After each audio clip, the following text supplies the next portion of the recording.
नमस्कार दोस्तों। आज हम साइकोलॉजी की सेकंड क्लास करने जा रहे हैं, जिसमें हम कुछ ट्रांसफ़र ऑफ लर्निंग्स देखेंगे और कुछ लर्निंग डिसेबिलिटीज़ के बारे में जानेंगे। तो आइए आज हम अपनी क्लास शुरू करते हैं।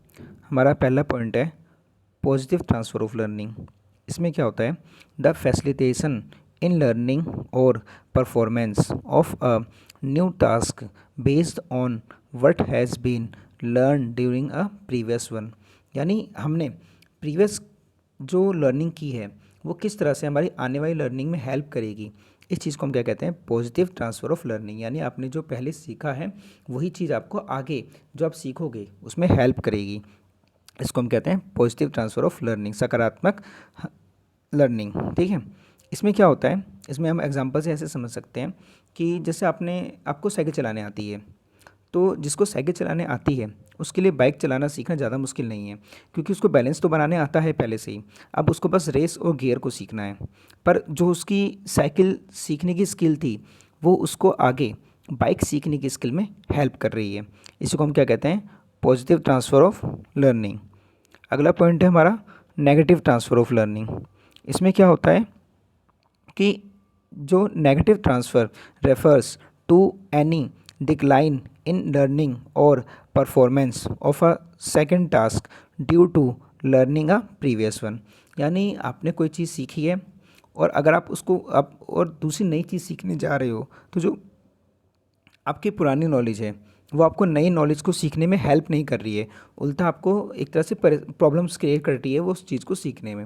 हम इसको ऐसे समझ सकते हैं कि किसी ने हिंदी भाषा सीख रखी है अच्छे से, तो उसे लर्निंग सीखने में दिक्कत आती है।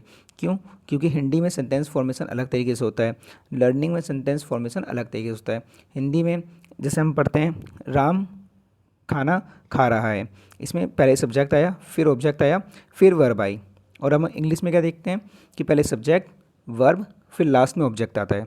तो इस तरह से इंग्लिश लैंग्वेज और हिंदी लैंग्वेज दोनों अलग अलग तरीके के उनका सेंटेंस फॉर्मेशन है, उनके अलग स्ट्रेटजीज़ हैं, चीज़ों को फॉलो करने की रूल्स अलग हैं। तो जो हमने हिंदी भाषा सीखी है वो हमें आगे इंग्लिश लैंग्वेज सीखने में कहीं ना कहीं कुछ प्रॉब्लम्स क्रिएट करेगी। तो इस चीज़ को हम क्या कहते हैं? Negative transfer of learning. अगला पॉइंट है हमारा ज़ीरो ट्रांसफ़र। ज़ीरो ट्रांसफ़र में क्या होता है? Zero transfer occurs when prior learning has no influence on new learning. यानी जैसा कि इसमें लिखा हुआ है कि आपने जो सीखा है और जो आप आगे सीखोगे उन दोनों लर्निंग्स में कोई भी संबंध नहीं है। यानी वो एक दूसरे से किसी भी तरह से ना पॉजिटिवली ना नेगेटिवली जुड़े हुए हैं। ऐसी लर्निंग को हम कहते हैं ज़ीरो ट्रांसफ़र। जैसे मान लीजिए आपको कुकिंग आती है, तो अगर आपने कुकिंग सीख रखी है और आप ड्राइंग सीख रहे हो, ठीक है, आज आप कोई ड्राइंग बनाना सीख रहे हो, तो कुकिंग और ड्राइंग सीखना दोनों अलग स्किल हैं। कुकिंग का ड्राइंग में कोई हेल्प नहीं है और ड्राइंग का कोई कुकिंग में हेल्प नहीं है, तो दोनों का कोई रिलेशन नहीं है आपस में। तो इस चीज़ को हम क्या कहते हैं? Zero transfer of learning. तो यहाँ पे हमारी 3 टाइप्स ऑफ लर्निंग हमने देखी: positive transfer of learning, negative transfer of learning और ज़ीरो ट्रांसफ़र ऑफ लर्निंग। ठीक है, आइए हम आगे बढ़ते हैं। अगला है हमारा लर्निंग डिसेबिलिटीज़। यानी जब हम देखते हैं क्लास में बच्चे होते हैं उनमें कुछ ना कुछ डिसेबिलिटीज़ होती है लर्निंग को लेके, तो इसमें हम आगे इन्हीं अलग अलग तरह की डिसेबिलिटीज़ के बारे में पढ़ेंगे। सबसे पहले डिसेबिलिटीज़ है आपकी डिसलेक्सिया। डिसलेक्सिया क्या होता है कि जो पढ़ने से संबंधित कोई भी ऐसी बच्चे को डिफ़िकल्टी आ रही है वो सारी किस्में आएगी डिसलेक्सिया में। और जो ये आप आगे देख रहे हो डिसकैल्कुलिया, डिसग्राफिया, ADHD, ये सारी जो डिसेबिलिटीज़ हैं ये भी एक तरह से डिसलेक्सिया का ही हिस्सा है, इसी के अंदर आती है। आप ऐसा समझ सकते हो कि डिसलेक्सिया एक बड़ा बॉक्स है, उस बड़े बॉक्स के अंदर ये जो बाकी डिसेबिलिटीज़ हैं ये सारी उसके अंदर ही आएंगी। तो डिसलेक्सिया क्या होती है? बच्चे की पढ़ने से संबंधित, रीडिंग संबंधित कोई भी जो दिक्कत है। ठीक है, आगे देखते हैं डिसकैल्कुलिया। ठीक है, डिसकैल्कुलिया में क्या होता है कि बच्चा मैथ की प्रॉब्लम्स या मैथ से संबंधित, कैलकुलेशन से संबंधित चीज़ें करने में प्रॉब्लम फेस करता है। यानी जैसे उसको डिवीज़न नहीं आएगा, मल्टीप्लिकेशन करने में दिक्कत आएगी, उसे प्लस माइनस करने में दिक्कत आएगी, उसे बोर्ड मास के सम्स करने में दिक्कत आएगी। तो ऐसी प्रॉब्लम्स को हम क्या कहते हैं? डिसकैल्कुलिया।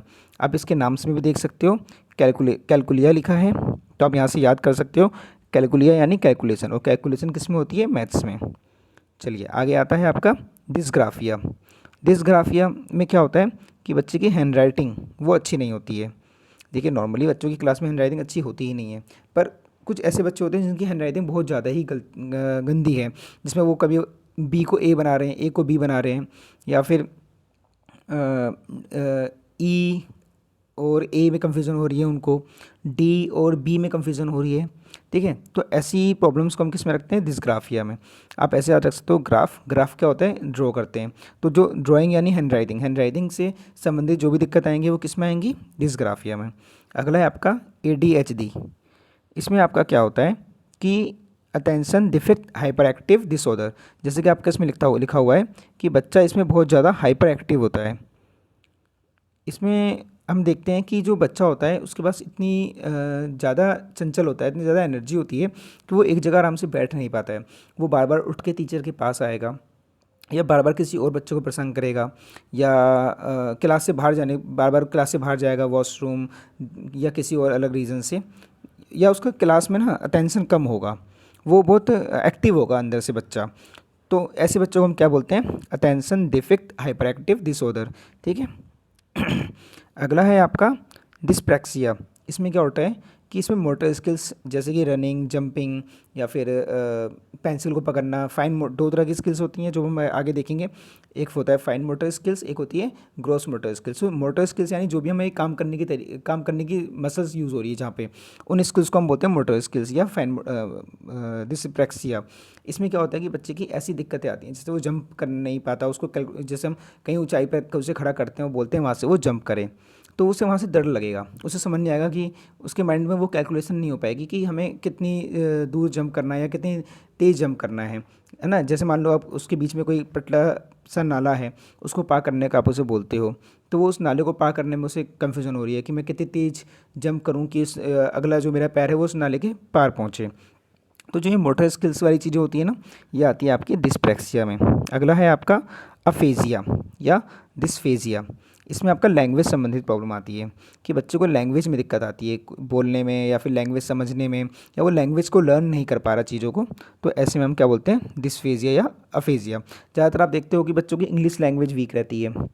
तो वैसे तो ये बहुत कॉमन चीज़ है, पर जैसे भी आपकी लर्निंग लैंग्वेज की जो डिसेबिलिटीज़ होंगी वो किस में आएंगी, अफेजिया या डिस्फेजिया में। अगला है आपका ऑडिटरी प्रोसेसिंग डिसऑर्डर, यानी ऑडिटरी मतलब सुनना। तो इसमें क्या होता है, लिसनिंग प्रॉब्लम्स होती है, बच्चा के सुनने की पावर कम होती है, या उसको कई बार मशीन लगी होती है। आप देखते हो क्लास में अपने आसपास कि कुछ बच्चे ऐसे होते हैं जो मशीन का यूज़ करते हैं सुनने के लिए। ठीक है, हमारे हमारे स्कूल में, हमारे क्लास में भी ऐसे बच्चे मिल जाते हैं हमें देखने को। तो ऐसी प्रॉब्लम्स को हम क्या बोलते हैं, ऑडिटरी प्रोसेसिंग डिसऑर्डर।